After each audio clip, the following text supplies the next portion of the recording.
ये सारे करप्ट टोला है, ये अपनी चोरियां बचाने के लिए एक दूसरे के साथ मिल जाएंगे और आज वही हुआ। ये भी मिल रहे हैं। मैं केसेस इनके खत्म नहीं करूंगा। वही हुआ, धमकाया गया, डराया गया, बताया गया कि मुंतखब वज़ीर आज़म इमरान खान साहब को हटाओ।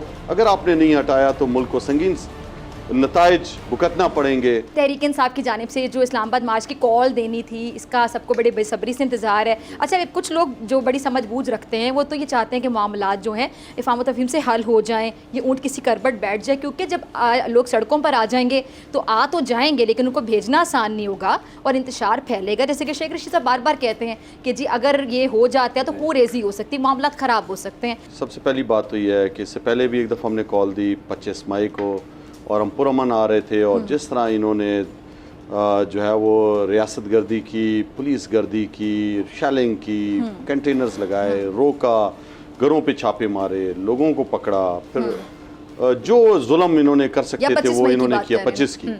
तो उसके बाद अब दोबारा आपने देखा है कि अवाम की ताकत के साथ हर जगह पे जहाँ पे भी इमरान खान साहब जा रहे हैं, पाकिस्तान की तारीख में इस तरह नहीं हुआ कि एक लीडर घर में भी बैठता है और वो कॉल देता है पूरे बड़े शहरों में लोग बाहर निकले।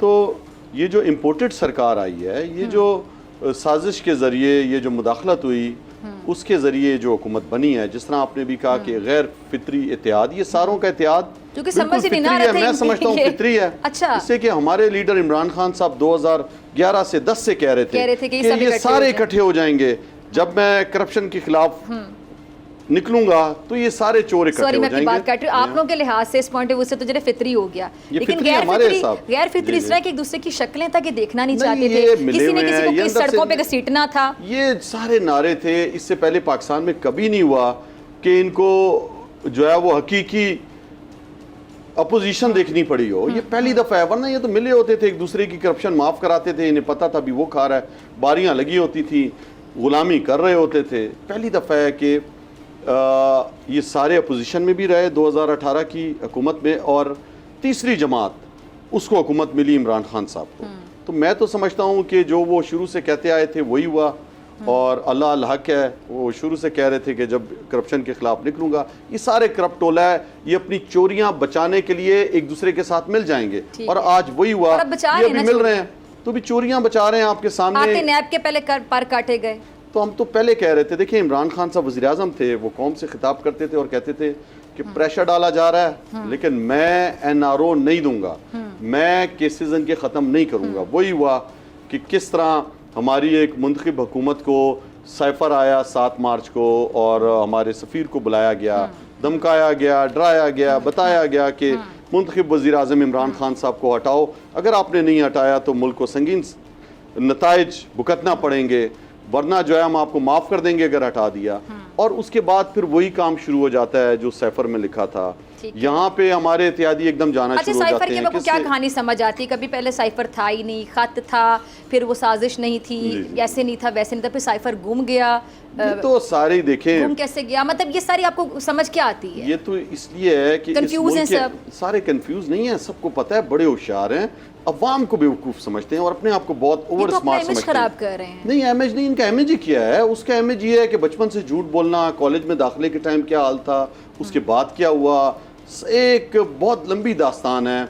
और अब आपके सामने है कि पहले सैफर है ही नहीं, ये तो झूठ है, ये कहाँ आया।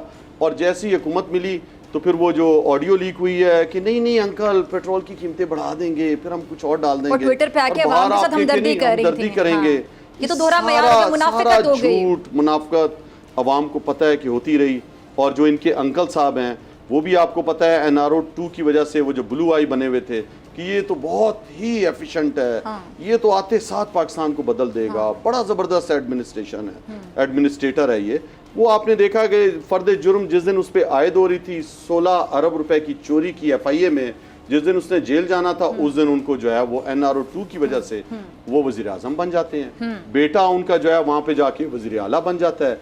और जब अवाम इलेक्शन होता है और लाहौर के होटल्स को आप असेंबली बना देते हैं, आपने असेंबलियां बनाई, बड़ा मजाक उड़ाया गया ये सिस्टम का, एक तमाशा लगाया हुआ था इन्होंने। और जब ज़िमनी इंतखाब होता है और अवाम फैसला देती है, अवाम PTI को लेके आती है, तो वो जनाब साहब खादिम आला का बेटा कुकड़ी वज़ीर आला फुर फुर करता हुआ फिर लंदन भाग जाता है डर के। कुछ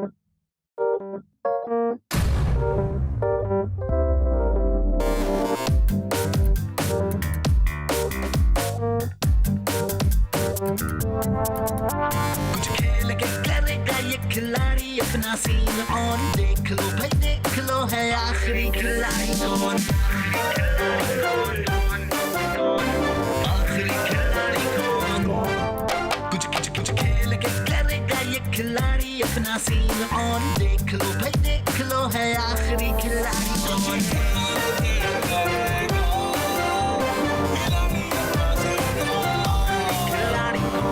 यहाँ ऐसा कुछ नहीं होगा, दिमाग चलाओ, जवाब बताओ और लाखों ले जाओ। आखिरी खिलाड़ी कौन? आखिरी खिलाड़ी कौन, पीर और मंगल शाम 7 बजे सिर्फ बोल एंटरटेनमेंट पर। सबसे ज्यादा व्यूज, सबसे ज्यादा रील्स और सबसे ज्यादा रेटिंग के साथ बोल अब भी नंबर 1 पोजीशन पर बरकरार। अगर आपको ये वीडियो पसंद आई तो सब्सक्राइब करें और बेल आइकन पर क्लिक करें। सब्सक्राइब करें और बेल दबाएं ताकि कोई खबर रह न जाए।